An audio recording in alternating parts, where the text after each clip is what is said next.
How can a tragic accident help us understand an entire system? Welcome to Connections, the Arab Studies Institute interview program.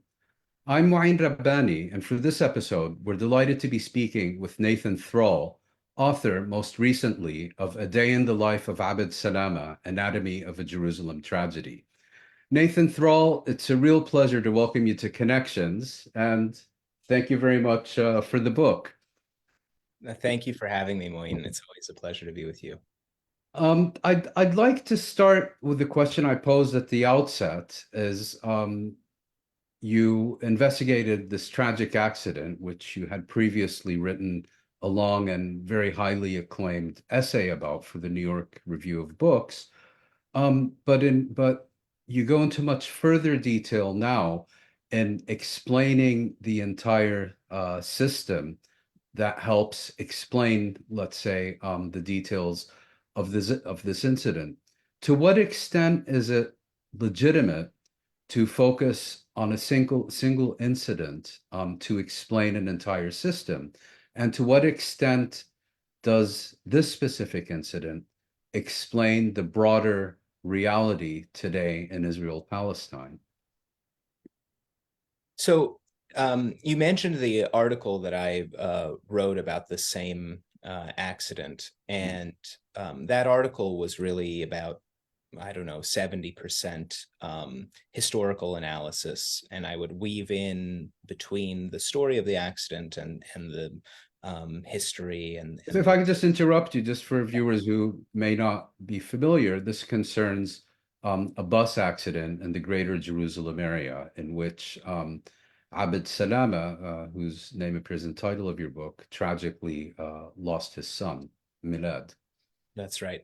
Mm. Um, and um, and so in that article, I really did a lot of history and much less on the actual characters who were involved in the accident. And the idea of the book was to do something entirely different, which is really not to have an omniscient narrator at any point who comes in and says, in June 1967, Mhm. X, Y, and Z, but rather to tell the story of this one accident and the broader history of Israel Palestine and the system in which these characters live, all through the eyes of the people involved. And so the kind of restriction that I put myself in writing the book was that I would only talk about, for example, the Nakba Mhm. through the eyes or the personal history of a given character who appeared in the accident. So the idea was to write something much more narrative,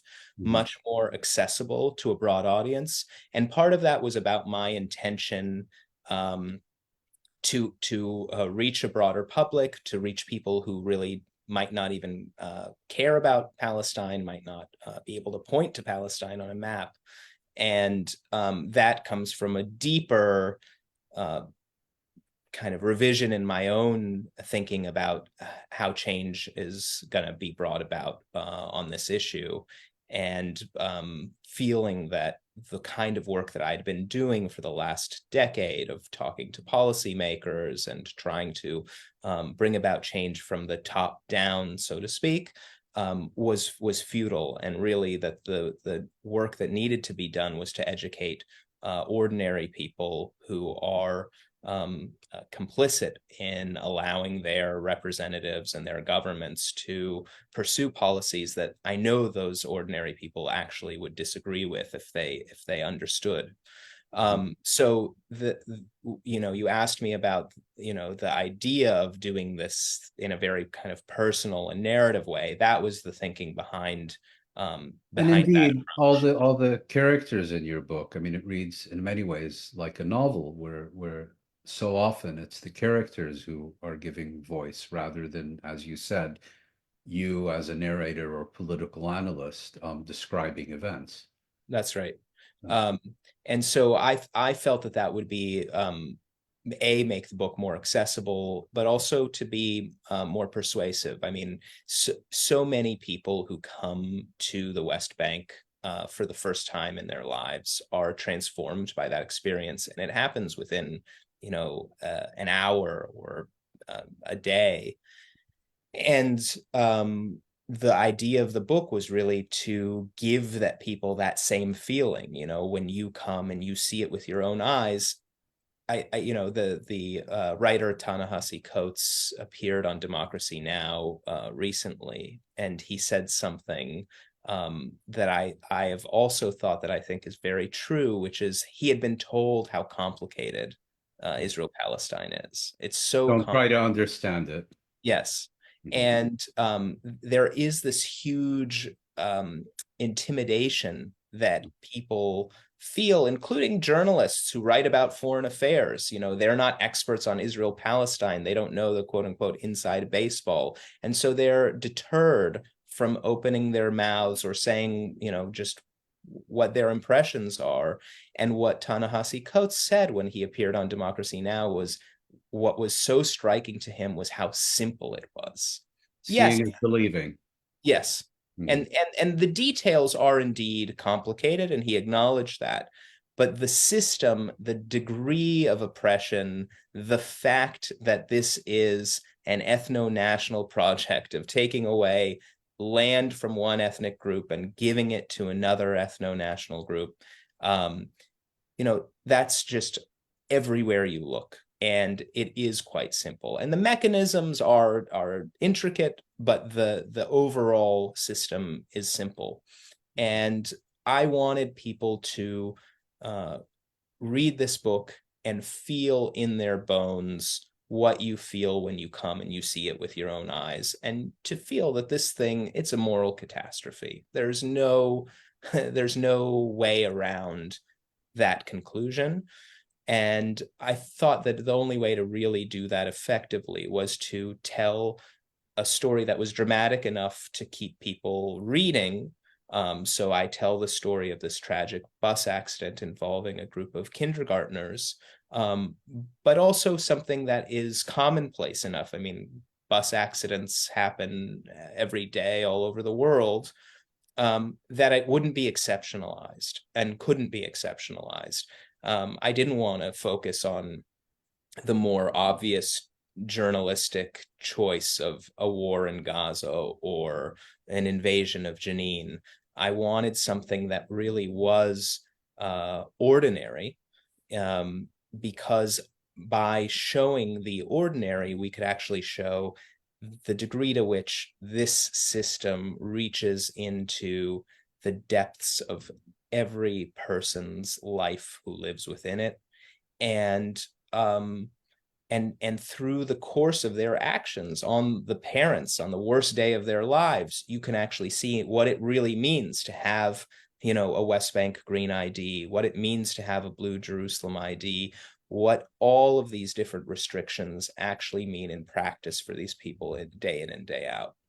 So, for those who may not yet have read your book, if you were to explain to them how this particular tragic accident helps us understand a system which you have characterized as one of apartheid, what are the two or three most notable aspects of this event that in your view, um, help explain that larger picture? Is it the different IDs that people carry? Is it the roadblocks? Is it the different and separate health systems? Yeah. I mean, one of the central aspects of this story is the place in which these people live. And where they live is in the town of Anata and the connected communities that are all in one walled enclave. Mhm. So that the town of Anata itself has experienced basically every method of Israeli land confiscation that exists. Part of it is a military base called Anatot. Another is a settlement called Anatot. There are several other settlements that are built on the land. The E1 area that is been at the center of all of the diplomatic uh, contention over whether Israel would build settlements and supposedly kill the possibility of a Palestinian state by doing so in this E1 area is in Anata.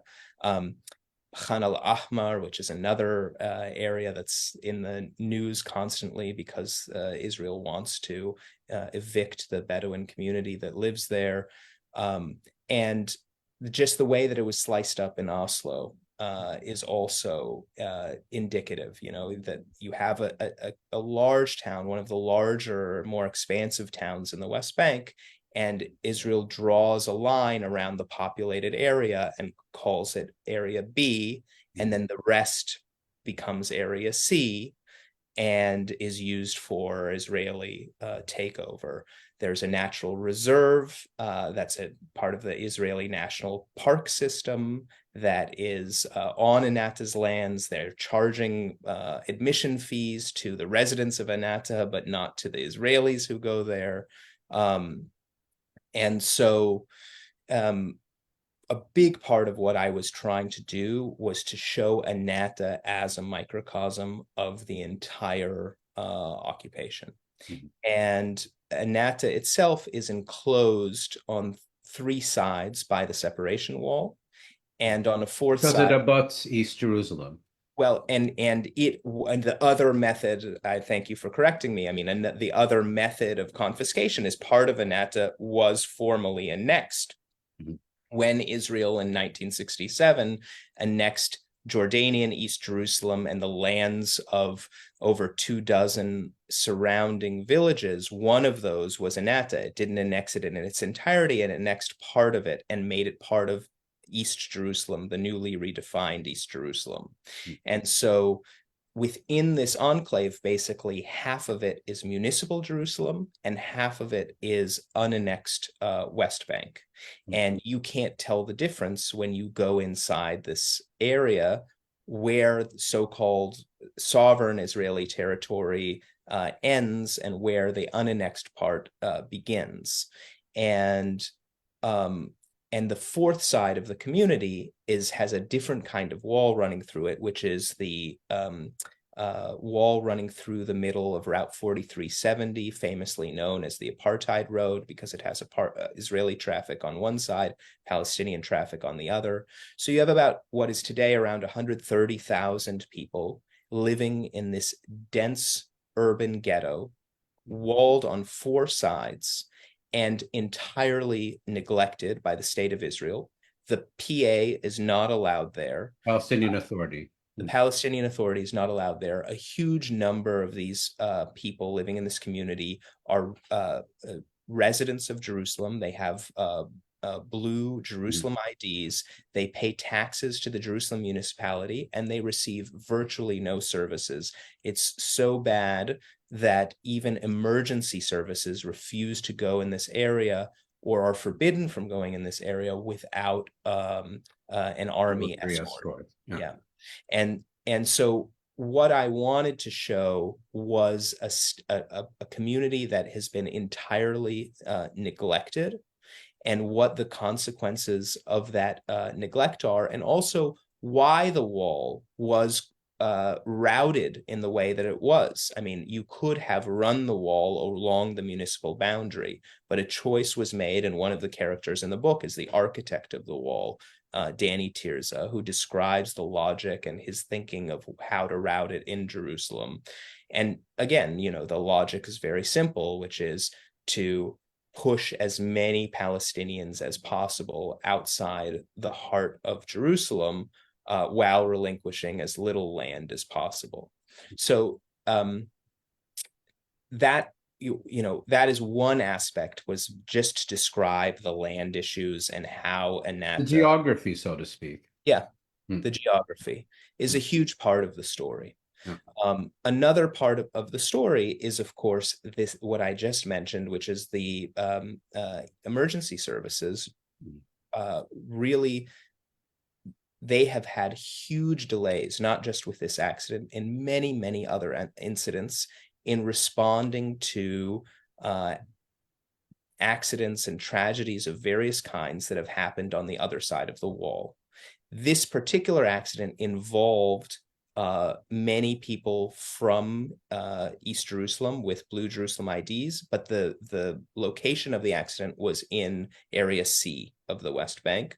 But there have been other incidents that happen in Kufr Aqab, for example, where there It's was also part of municipal a Jerusalem. part of municipal Jerusalem, where you had a fire and fire trucks were held up at the Kalandia, Israeli fire trucks were held up at the Kalandia checkpoint.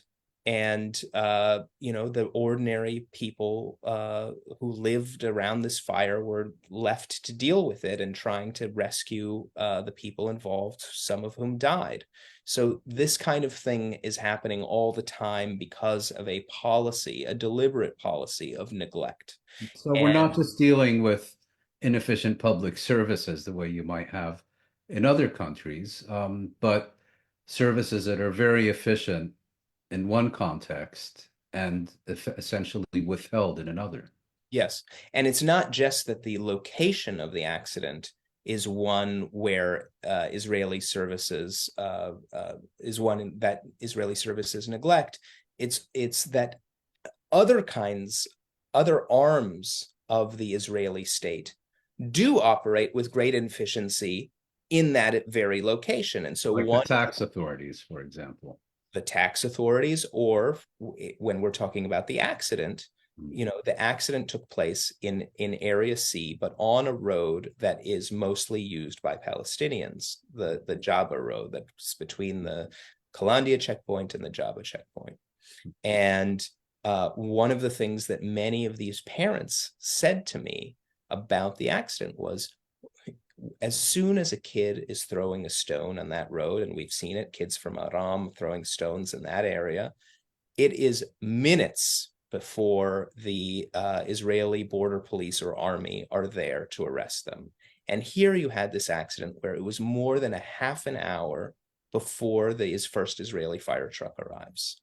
And so there is a burning bus filled with kindergartners, and all of the Palestinian bystanders are there desperately taking, water bottles from their cars, pouring it in a futile effort to put out the flames, taking fire extinguishers from their trunks, little tiny ones, again, doing absolutely nothing against the flames. Everyone's calling the emergency services, which are not coming. And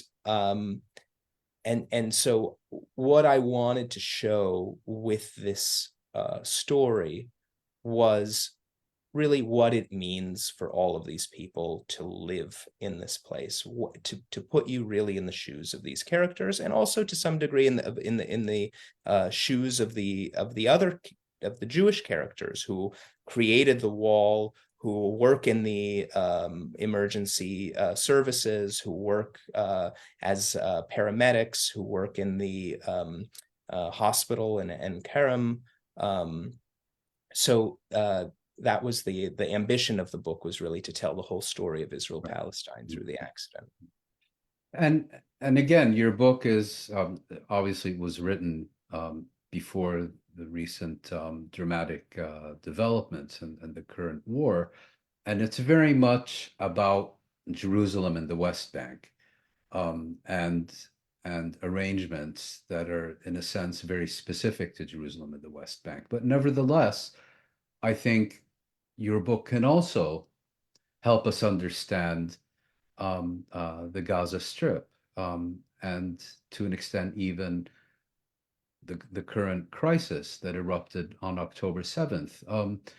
To what extent do you think that one who reads your book will come away also with a better understanding of the headlines that we're seeing today? The idea of taking densely populated Palestinian areas and walling them off in this way is, of course, something that was first implemented in Gaza. And 2005 mainly. well, I mean, really, it goes back to The the early early 90s. Yeah, 90s. yeah. The fence around Gaza starts then, the permit regime imposed on Gazans. So it goes back way before Disengagement. 2005 and the disengagement from Gaza. Sure. But Yeah. this basic idea of taking densely populated Palestinian areas and turning them into Bantustans. That is something that is at the center of this book and is the story of Anatta. It's also the story of Gaza. Mhm. And it's a story that we're seeing, replicated elsewhere in the West Bank, where the basic idea is that the most sparsely populated pieces of land are taken over by the state, either for settlement or firing zones or bases, or so-called farms, and Palestinians are pushed into the enclosed areas, like Anatta, like Gaza. So I think that is one sense in which there's a deep resonance with current events and the book. Another sense is, the degree to which all of these old traumas are just beneath the surface for all of the characters involved. And one of the things that became so obvious to me as I was writing the book and talking to these people was, first of all, how stoic they were, but beneath that stoicism, how much pain there was. And it's something that we're seeing again. We're seeing again today in Gaza. Just to expand a little on Gaza, you live in Jerusalem. You referred indirectly, I think, earlier to your experiences many years as an analyst and director of the Arab Israel Project at the International Crisis Group. And in that capacity, you regularly, routinely visited the Gaza Strip and also spoke with representatives of the various organizations that exist there and many others. When you reflect on your time there and then look at the news now, are there any particular uh, issues or aspects that stand out for you as you look at things? For me, Gaza was always a very, very different place than the West Bank. I always felt when going to Gaza that I was almost time traveling in Palestinian history. The kind of spirit of nationalism that existed there felt like it was something out of an earlier decade, at least compared to what I witnessed in the West Bank. And I always told people that Gaza was my favorite part of Palestine. I really enjoyed visiting there. I was welcomed very warmly there, and I think that one of the things that Gazans have always felt, or expressed to me at least, the ones that I met with, was a kind of disbelief at how they were the ones who were constantly bearing the burden of the fight against Israel. While simultaneously experiencing a sense of abandonment. Yes. Mhm. Yes. And so I think that that's one of the things that I think about as the international community is all circling around the idea of trying to put the PA in place there after this war. I mean, I think the degree of resentment toward the PA really can't be overstated. I mean, there were Even times. among people who are opposed to Hamas and have been bitterly critical of it, I think. Absolutely, Mm. absolutely. I mean, there were times where medicines were being held up by the PA in being transferred to Gaza. So I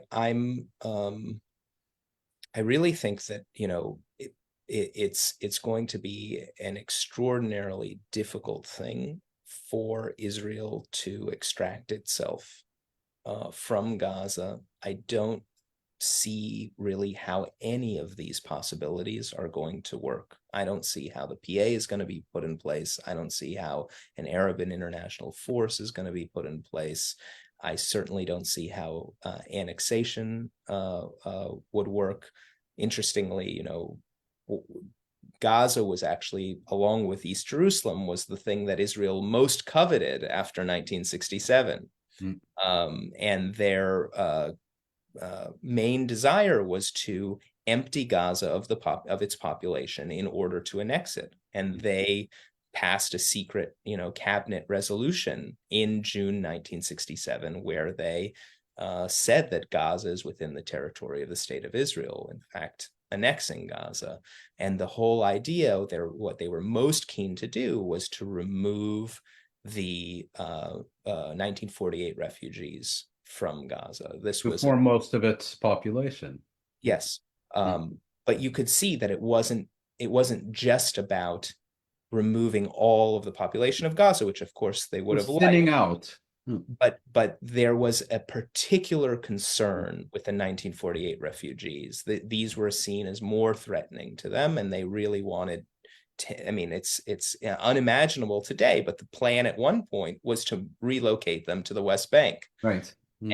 And, for the last decades, the policy that Israel has enacted of And the separation opposite. Yeah. has been the opposite. It's been to try and keep the West Bank population as low as possible, and to sever connections between Gaza and the West Bank. And getting back to the point about different identity cards, at least until the late 1980s, it used to be very easy to change your place of residence from the Gaza Strip to the West Bank, but not the other way around. That's right. Mm. That's right. Um, and and during your time in Gaza, you also, I think, quite often met with representatives from Hamas, from Islamic Jihad, from Fatah, other organizations, NGOs, and so on. When you look at the situation now, I mean, a lot of people have asked, what could Hamas possibly have been thinking on October 7th? Um, do you have any insight on this question? So I think that, you know, I there are aspects of what happened on October 7th that I do not understand. I will say that, the Hamas has always been very concerned with its public image. Mhm. And you see now, even with the treatment of the hostages, all of the reports coming out have been that they have treated the hostages well, and fed them the same food that the militants who were holding them were eating, and providing them with medicine and so forth. And yet the killing of civilians on October 7th, the live streaming of that killing, there was some other calculus at play there that I don't fully understand, and that seems to me to be at odds with their behavior in other circumstances. But if we leave that aside, I think that Hamas has greatly increased its popularity as a result of the events of the last 7 weeks. The last poll that I saw showed it something like 7 or 8 times the popularity of Fatah in Gaza and in the West Bank. Because I think conventional wisdom used to be if Palestinian elections are held, Fatah would win in Gaza and Hamas would win in the West Bank. That's right. That may no longer hold true. Yeah, I mean, the poll that I saw showed lower levels for both parties in Gaza right now, but still the discrepancy was huge. Hamas was much stronger than Fatah, and and then the PA had basically no support in both places. So they clearly achieved a political victory, and they have overturned the status quo. I mean, there is now a discussion that didn't exist, that was unimaginable before October 7th, about what kinds of solutions, long-term solutions, we're going to find for the Israeli-Palestinian issue. I don't have any faith that the United States is going to follow through on this, but now it's talking in a much more serious way than it had been about trying to pursue two states or something along those lines. Blinken has said that there will not be, that his red lines for Israel include that there won't be, not only won't there not be a occupation of Gaza, Israel won't retain any of the territory of Gaza, but also that there won't be a blockade or siege of Gaza anymore. Again, very little faith in the U.S. actually following through on it, but that's a huge change. I mean, the U.S. wasn't U.S. raising. was agitating for the blockade for Yes. years and enforcing it. In Yes. fact, yeah. So I think that there has been there are all kinds of new political possibilities that exist, and also because of the change in the Israeli public. I mean, the Israeli public now, it had been ignoring the Palestinian issue in all its, recent elections. There was this mass movement against the judicial reforms and against the present government, which barely mentioned the Palestinian issue. And now every Israeli feels that the Palestinian issue is the most central issue for them, for the future of their children and grandchildren. And I think that there is a widespread feeling that, quote unquote, managing the conflict cannot continue, because the price of managing the conflict is October 7th, and That that's was revealed. time. Yeah. Yeah, I remember. Sorry, go ahead. So I just want to say, like, we'll have to see what comes out of this to really make an assessment of how much Hamas achieved or didn't achieve. But at this moment, 7 weeks in, it seems that they achieved quite a lot, actually. Nathan, I'd now like to turn to another aspect of your work. This past year, you taught a course at Bard College in New York, which was the first time a university course had been offered in the United States on the subject of Israeli apartheid. Can you tell us a little bit about this, and also whether, in your view, you encountered a similar process as in any other course, or whether there was significant pushback from within or outside the university?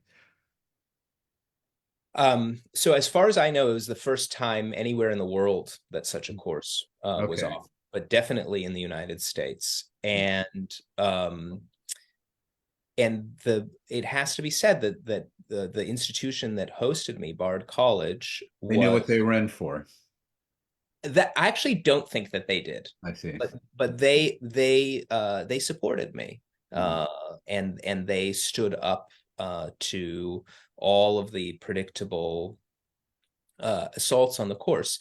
But I do think that they were taken aback by how fierce the campaign was against the class. And in fact, when I arrived at Bard several months before I started teaching the class, I had asked several people, are you prepared for what's going to happen when this course, gets published online for student registration? And they said, don't worry, there's not going to be any issue. This is Bard. Famous last words. Right. And that you couldn't find a more welcoming campus for a course like this. And if anyone privately objects, they might grumble, but there's really going to be no issue. And I think that may have actually proven true, if not for a very good friend of mine, the director of the Israel Palestine program at Human Rights Watch, Omar Shaker, Mhm. he decided to tweet the course description and congratulate the Bard students on having this opportunity, like on the eve Oops. of the first class.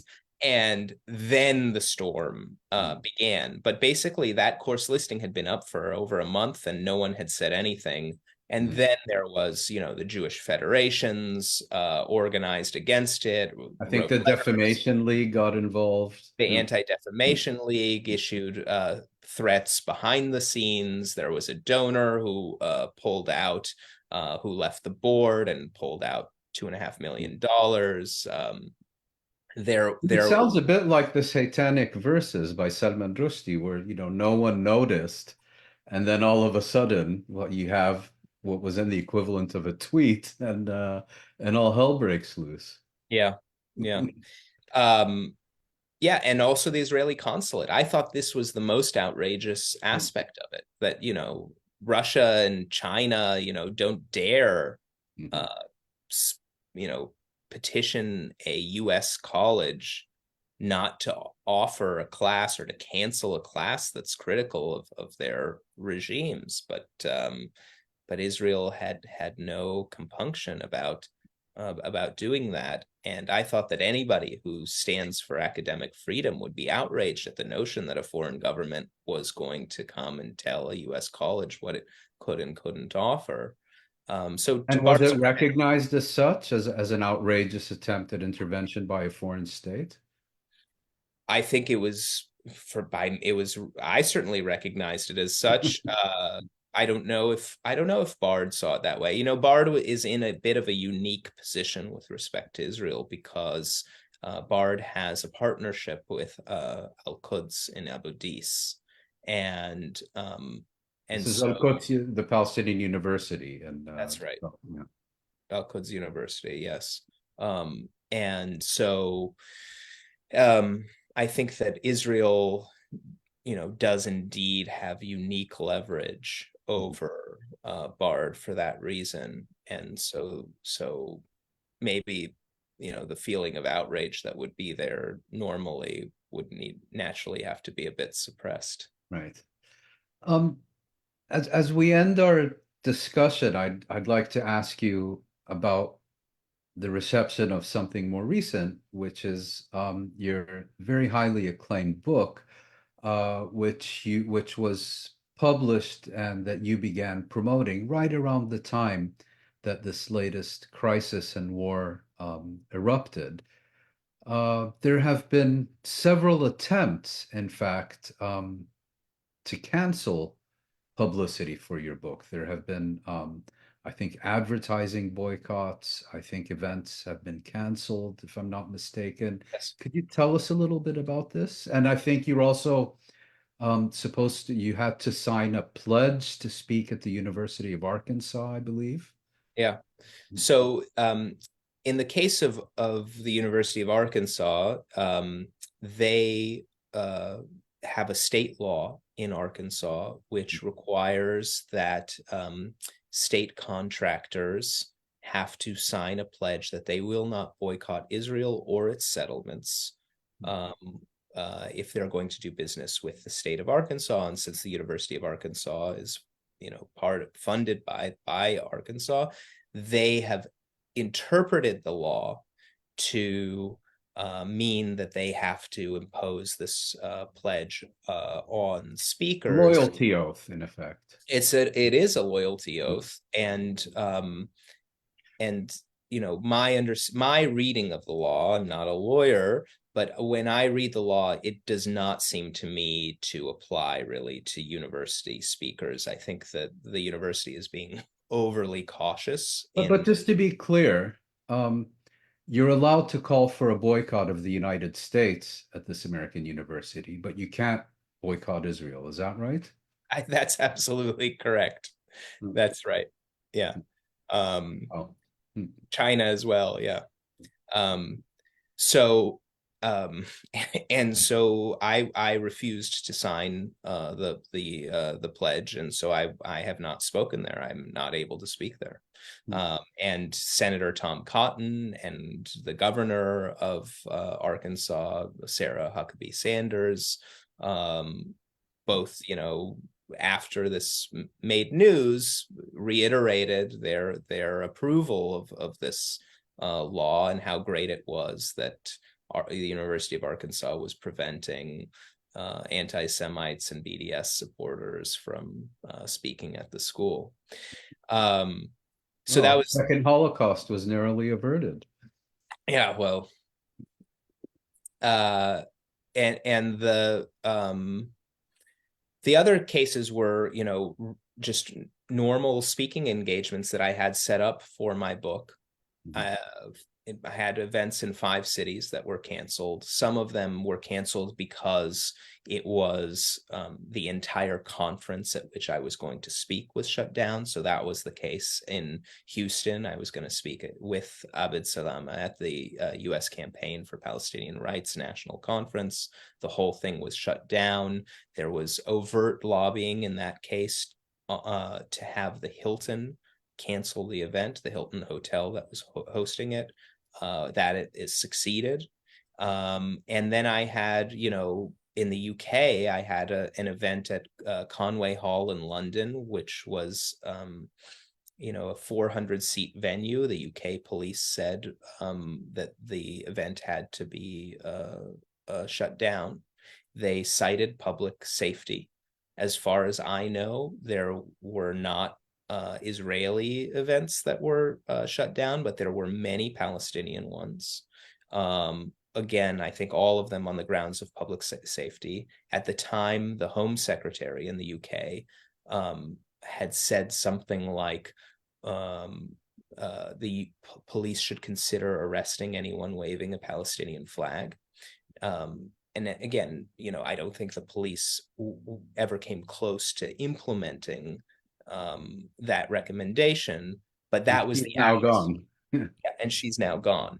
But that was the atmosphere that existed in the UK that week. And as you say, I also had, ads were running for the book, radio ads, and they were pulled from national radio in the US due to listener complaints. These radio ads are the most innocuous thing you could imagine. I mean, they're not even allowed to contain superlatives. You can't, if you have a blurb that someone says your book is brilliant, you can't use it in the radio ad. So it's You really just just say it's a book. a description of the book that has, the word Palestinian in it, and it was pulled, and it And had been running prior to October 7th. so, if I understand correctly, your in-person events were canceled primarily on the grounds of public safety. Is that right? No, not primarily. Mhm. Only one, the event in the UK was shut down for that reason. The rest were some variant of now is not the time. I Uh, see. the Some of them were for Jewish audiences, and I was told that they're just not able to hear this message right now. But I did a bunch of Jewish events that went very well, and Abed Salama had been traveling with me Mhm. for the first several weeks. He had to cut the tour short because of the terrible state of things in the West Bank right now. But we together had spoken to Jewish audiences, and they had been very receptive. So yeah, the atmosphere today, these are organizations. It's not as though I was asking people who, I was asking AIPAC to speak to Right. them. These were organizations that had been excited about hosting the event. It's that after October 7th, they decided that it was too risky. And do you think that they reached these decisions largely on their own in terms of their own internal deliberations, or do you think they were primarily responding to outside pressure? I know that you weren't there in the room, but did you get a sense at all in these cases? I think that they mostly were deciding on their own. That was my understanding, is that they themselves were fearful and they were thinking about what kind of pushback there would be in every sense. Hmm. Nathan Thrall, it's been a fascinating discussion. I'd really like to once again thank you for taking the time to share your insights and expertise with Connections.